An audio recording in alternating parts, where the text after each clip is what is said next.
Hallo und herzlich willkommen bei Sugar Princess. Heute zeige ich euch mein Lieblingsrezept für Lebkuchen. Lebkuchen müssen sein in dieser wunderbaren besinnlichen Zeit, ganz besonders in diesem verrückten Jahr 2020. Und seit die liebe Anja von Meine Torteria mir vor 2 Jahren, glaube ich, war es, im Sugar Princess Christmas Cookie Club ihr Rezept für Lebkuchen mitgebracht hat, backe ich nur noch diese. Die sind nämlich total saftig, super einfach zu machen. Man braucht keine besonderen Zutaten, man muss nicht ewig warten, man muss sie nicht lagern, sie sind sofort genießbar und einfach, sie schmecken einfach grandios. Und deswegen habe ich gedacht, das Rezept möchte ich euch vorstellen. Ich habe nur 2 kleine Änderungen eingebaut, ist aber nichts Weltbewegendes, das sage ich euch während des Videos. Herzlichen Dank an die liebe Anja an dieser Stelle für das tolle Rezept. Sie ist auch dieses Jahr wieder mit dabei und bringt euch was. Nämlich, ich starte ab morgen, also morgen geht die Ankündigung für den Sugar Princess Christmas Cookie Club 2020 online. Und da schreibe ich euch rein, wie das alles funktioniert. Es sind 24 Türchen mit 24 Rezepten. Und jeden Tag gibt es auch etwas zu gewinnen. Ich habe nämlich ganz tolle, großzügige Sponsoren dieses Jahr. Und zwar die Firma Stetter mit einem sehr, sehr großzügigen Gewinnpaket, wo ich jeden Tag etwas draus verlose, fast jeden Tag. Dann meine Backbox mit tollen Gewinnen für euch und auch die gute Schokolade, die ich wiederum auch schon seit Jahren unterstütze und die mich auch unterstützen. Die haben auch ein tolles Gewinnpaket für euch. Das heißt, morgen geht einfach mal auf den Blog und schaut mal, wer alles dabei ist, welche Gastbloggerinnen und Blogger, welche Gast-YouTuberinnen und YouTuber dabei sind. Ja, und dann seht ihr auch, welche Gewinne ich genau verlosen werde. Und wir starten jetzt direkt in die Zubereitung der absolut super tollen, saftigen Lebkuchen. Vorher zeige ich euch aber ganz kurz noch die Zutaten, damit ihr sie einfach schon mal einmal gesehen habt. Also, für 40 Stück, 40 Lebkuchen der Größe 70 mm benötigt ihr 100 Gramm Zitronat, 100 Gramm Orangat. Bitte nicht erschrecken, das muss rein, es wird ganz klein gemacht und das merkt ihr nachher gar nicht mehr. Es gibt einfach den fantastischen Geschmack. 6 Esslöffel Rum oder wer das nicht möchte, Orangensaft. 200 Gramm gemahlene Haselnüsse. Ich habe sie jetzt absichtlich noch nicht gemahlen, weil ich sie mir noch kurz rösten werde in der Pfanne. Einfach nur 10 Minuten in der Pfanne ohne Fett gerade anrösten, dann schmeckt es noch besser. Und dann werde ich sie mir erst mahlen. Und mit den Mandeln, die werde ich auch frisch mahlen. Wenn man sie frisch zubereitet, frisch mahlen kann, sollte man das auch tun. Das gibt einen noch besseren Geschmack. Dann benötigt ihr 4 mittelgroße Eier, die sollten Zimmertemperatur haben. Ein Päckchen Lebkuchengewürz, das sind 6 Teelöffel oder auch 30 Gramm. 300 Gramm Rohrzucker und einen halben Teelöffel Backpulver oder wie ich jetzt hier, einen Viertel Teelöffel Backpulver und einen Viertel Teelöffel Hirschhornsalz. Genau, Prise Salz natürlich auch, aber die muss ich wohl nicht extra erwähnen. Das Gute, wenn ihr die Mandeln und die Haselnüsse selber mahlt, ist, ihr könnt selber entscheiden, wie fein oder wie grob das Mandelmehl und das Haselnussmehl sein sollen. Also wenn noch ein bisschen Stücke drin sein sollen, also ganz, jetzt nicht richtige Stücke, aber so kleinere, auf die man beißt und die ein schönes Mundgefühl ergeben, dann könnt ihr das halt dann bestimmen. Ja, fürs Dekorieren braucht man natürlich noch ein bisschen Kuchenglasur, Zartbitter oder man kann auch Zuckerguss nehmen, also Zitronenguss. Das ganz nach Belieben und ich nehme auch noch ein bisschen weiße Glasur, um da ein schönes Muster drauf zu machen auf die Lebkuchen. Natürlich die Oblaten, 70 mm und was ganz super ist, ist diese Lebkuchenglocke. Da müsst ihr das alles nicht so per Hand machen. Da hat man einfach hier, streicht man den Teig rein und dann fährt da so ein Teil rum und löst den Teig von der Glocke und so fällt es dann aufs Blech. Also quasi so einmal drehen. Ich zeige es nachher. Das lohnt sich, wenn man sich die anschafft, wenn man öfter Lebkuchen selber macht. Dann geht es viel, viel, viel, viel einfacher. Wer das nicht hat oder nicht anschaffen will, der kann aber auch einfach ein Messer nehmen und das Ganze so ein bisschen per Hand formen. Die Haselnüsse, die röste ich mir gerade kurz in der Pfanne, einfach ohne Fett runternehmen, sobald sie anfangen zu duften. Das Orangat und das Zitronat, das könnt ihr euch fein reiben und am besten dafür vorher einfrieren, dann geht es ganz easy. Oder wenn ihr das nicht gemacht habt, einfach ein bisschen Haselnussmehl oder Mandelmehl dazu, dann lassen die sich einfacher in der Küchenmaschine fein hacken. Als erstes werde ich mir jetzt den Rum in das gemahlene Zitronat und Orangat geben und das Ganze so ein bisschen marinieren lassen einfach. Gerade ein bisschen verrühren. Bei mir war das jetzt nicht gefroren. Ich habe es gerade frisch gekauft und es lässt sich natürlich weit leichter verarbeiten, wenn es gefroren ist. Aber wie gesagt, ihr könnt auch ein bisschen Nüsse dazufügen oder Mandeln, dann lässt es sich auch leichter schreddern. Und ihr seht, wie fein das jetzt bei mir geworden ist. Das wird man nachher nur noch als Geschmack in den Lebkuchen merken.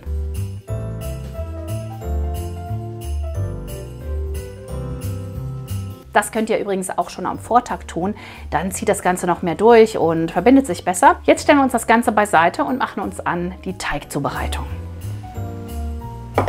Jetzt schlagen wir uns unsere Eier mit dem Zucker und einer Prise Salz auf. Und ich habe mir den Rohrzucker noch gemahlen, dann geht das nämlich noch schneller und er löst sich einfach besser auf. Erste kleine Änderung am Rezept. Nee, stimmt nicht. Zweite kleine Änderung. Ich habe nämlich ja auch die Haselnüsse geröstet. Also zweite kleine Änderung. Ist, glaube ich, es kommt noch eine dritte, aber mehr ist es dann nicht. So, also die zimmerwarmen Eier in die Schüssel geben. Eine Prise Salz dazu. Und jetzt kommt der Zucker dazu. Den habe ich mir, wie gesagt, schon so ein bisschen feiner gemahlen im Thermomix. Das Ganze jetzt 5 bis 15 Minuten aufschlagen, dass es wirklich richtig, richtig schön cremig ist. So verhält sich die Masse nach 5 bis 6 Minuten Schlagzeit. Weitere 4 Minuten sollten auf jeden Fall noch folgen. Am besten ihr nehmt die Küchenmaschine.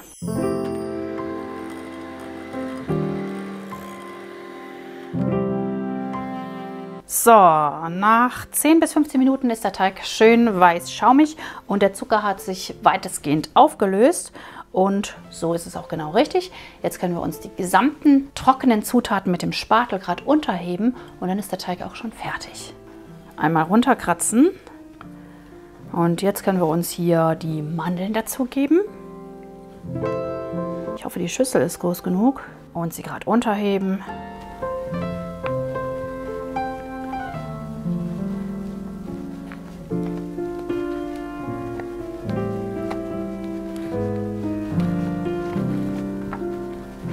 Aha, schon mal eine schöne Masse und es duftet wunderbar. Stellen wir es gerade zur Seite und geben noch unser Lebkuchengewürz hier in die Haselnüsse. Man kann es auch ganz alles zusammenmischen. Und jetzt werde ich noch mein Backpulver dazugeben. Und da ist jetzt noch eine Änderung, die ich mache. Ich mache ja noch ein bisschen Hirschhornsalz und das löse ich mir jetzt einfach gerade in ein ganz klein bisschen Wasser auf.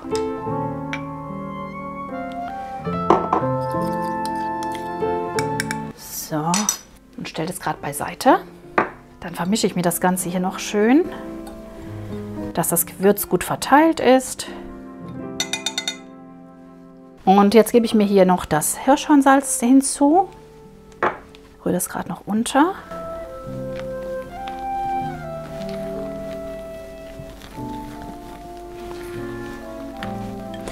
Und natürlich auch unsere Zitronat-Orangat-Masse mit dem Rum.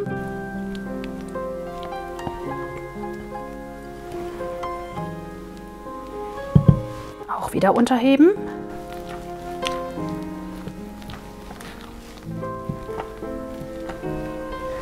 Und schließlich unsere Haselnüsse mit dem Lebkuchengewürz.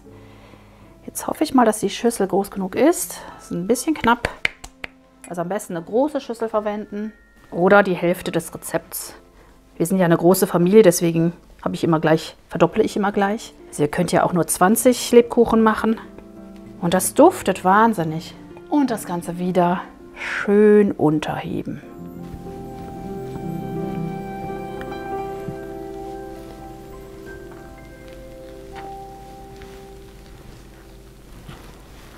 Und ihr seht, es wird jetzt schön dick. Und ich hebe gern die trockenen und die feuchten Zutaten abwechselnd unter. Dann lässt sich das einfach leichter verarbeiten. Aber ihr könnt es auch so machen, erst alle flüssigen Zutaten oder cremigen Zutaten miteinander verrühren und dann die trockenen ganz am Schluss, so wie es bei Anja im Originalrezept steht. So, wunderbar. Und ihr seht, das ist unsere fantastische Lebkuchenmasse. Fertig ist sie schon, so einfach geht's. Wir brauchen jetzt unsere Oblaten und möglichst die Lebkuchenglocke. Wenn ihr die nicht habt, dann müsst ihr den Teig halt mit 2 Esslöffeln hier auf die Oblate geben und so ein bisschen mit angefeuchteten Fingern formen zu einem Lebkuchen. So ist es einfacher. Man streicht einfach ein bisschen was von dem Teig hier in die Glocke.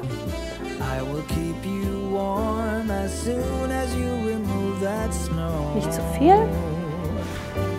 So, dann wird mit dem Messer oder mit irgendeinem Gegenstand das Ganze abgenommen, was zu viel ist, wieder zurückgegeben.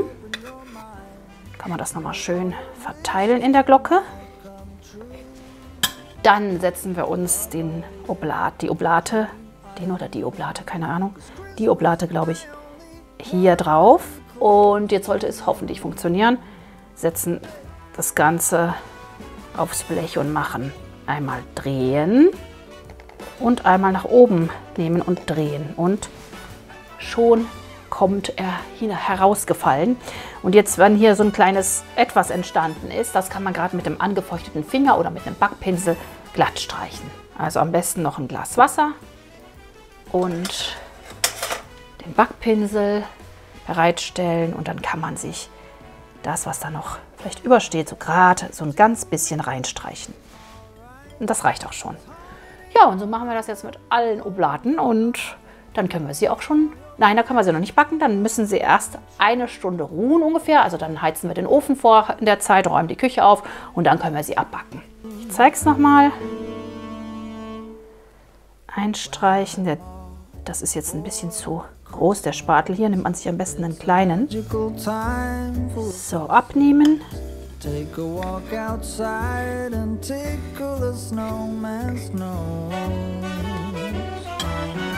Die Oblate nehmen, aufsetzen und mit ein bisschen Abstand, die gehen noch ein bisschen auf, sagen wir mal, man kriegt vielleicht 3 in einer Reihe.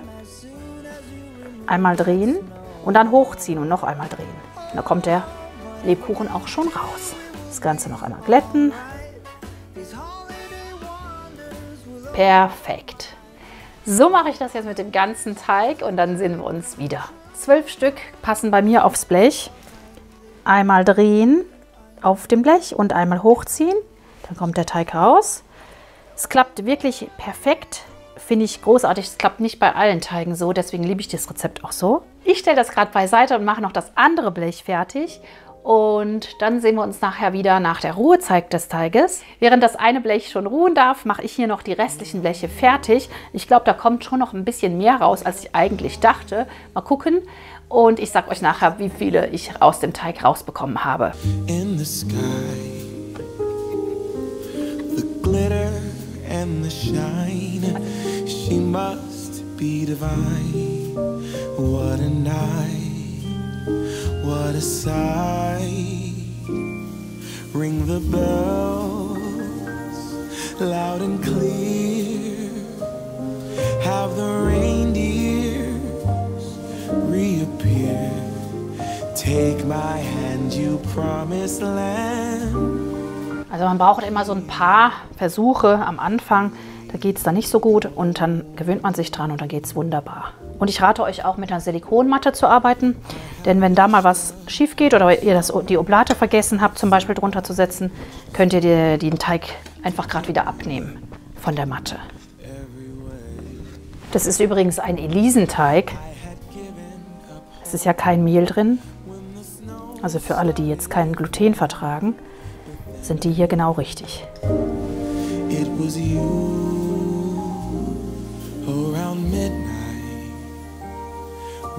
So, die Küche ist aufgeräumt und ich habe die Lebkuchen ungefähr 1 Stunde jetzt stehen lassen, habe zwischendurch noch mit den Kindern gegessen und jetzt können sie gebacken werden und zwar bei 150 Grad Ober-Unterhitze etwa 20 Minuten.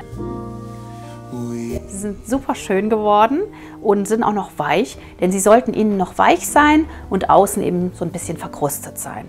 So, meine Lebkuchen sind abgekühlt und ich hatte sie über Nacht in einer Dose schon verschlossen, damit sie nicht ganz austrocknen, denn sie sind ja noch nicht überzogen mit der Kuvertüre oder der Glasur. Meine Kuchenglasur habe ich jetzt hier schon im Temperiergerät geschmolzen und jetzt könnt ihr 2 Arten nutzen, um die Lebkuchen zu überziehen. Entweder mit 2 Gabeln, also einfach Kopf unter in die Glasur stürzen und dann mit den 2 Gabeln rausholen oder sie einfach gerade mit dem Backpinsel bestreichen. Bitte entschuldigt meine Stimme, ich bin ein bisschen erkältet, deswegen hört es sich so komisch an. Genau, legen wir los. Werfen wir uns den einfach mal rein.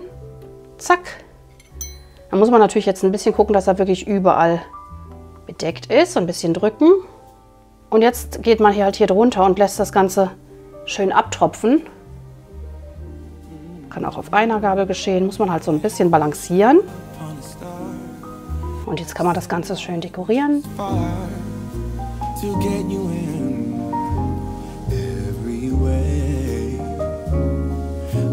Zum Beispiel so. Also wirklich wie ihr wollt halt, ne? Nochmal das Ganze. Also reinfallen lassen. Ein bisschen drücken, dass er wirklich ganz bedeckt ist.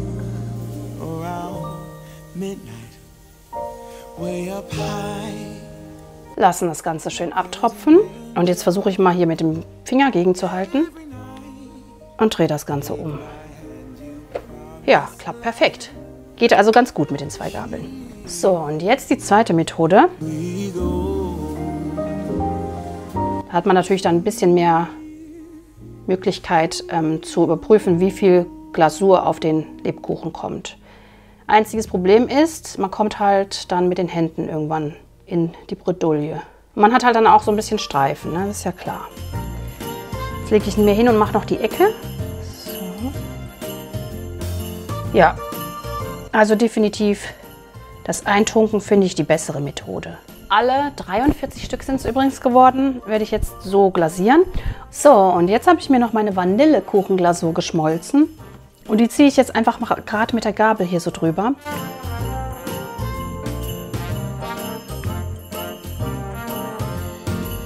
So in etwa.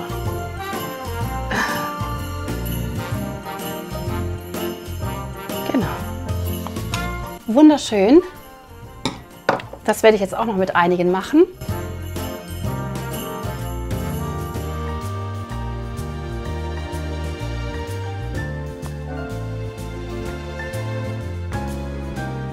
Ich habe jetzt noch eine dritte Sorte Dekor gemacht und zwar einfach bestrichen, dann mit weißer Kuvertüre überzogen, also weißer Glasur überzogen. Und dann habe ich noch so Goldglimmer genommen und den einfach noch drüber gestreut, also so ein bisschen asymmetrisch. Ich finde, das sieht auch sehr schön aus. Also da könnt ihr euch richtig schön austoben.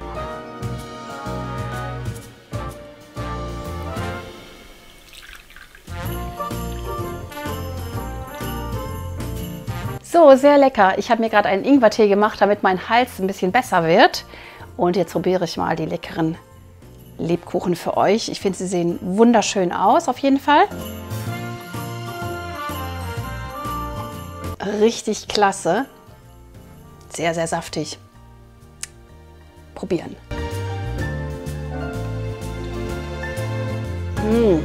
Oh mein Gott. Wahnsinn.